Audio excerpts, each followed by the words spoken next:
এবং একটি গোষ্ঠীর হাতে এই ইসলামী জায়গার আইনগুলোকে আঞ্জুমানে মফিজুল ইসলামের মতো তুলে দেওয়া যায়। এটা হতে পারে না, কারণ তিনি তো মুসলিম ছিলেন, যার জন্য তিনি মুসলমান দুঃখটা বুঝলেন।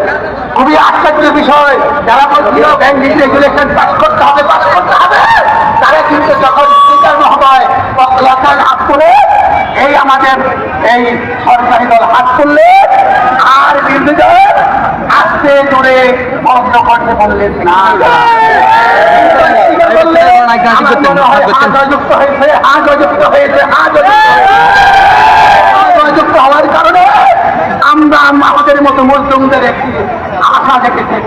এই আশার ফুল ফুটিয়েছে আমাদের দেশনেতা, এদেশের গণমানুষের নেতা, বিএনপির চেয়ারম্যান, মাননীয় প্রধানমন্ত্রী জনাব তারেক রহমান, এবং তাকে সহযোগিতা করেছেন আমাদের মাননীয় অর্থমন্ত্রী এবং মাননীয় স্বরাষ্ট্রমন্ত্রী।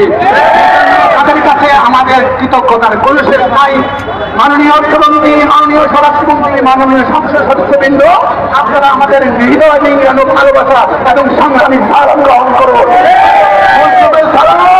আপনাদের ভবিষ্যতের পথের পাতা হবে। ইতিহাস বলে মুসলিম কখনো হারে না, হারলে এই পৃথিবী থাকার কোনো কারণ নাই। দৃষ্টান্ত এই যে আমরা হাজার হাজার ব্যাংকার, হাজার হাজার ব্যাংকারদের লক্ষ লক্ষ পরিবার, আমাদের সন্তানগুলো দুটো ভাত খেতে ঠিক করতে পারে না, কারণ আমরা এখন বেকার। আমাদের সামাজিক সম্মান ধ্বংস করে ফেলেছে।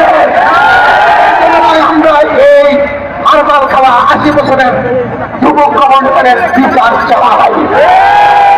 তার বিচারটা এই জন্য তিনি পরিকল্পিত দেশের অর্থনীতি ধ্বংস করে দিতে চেয়েছিলেন।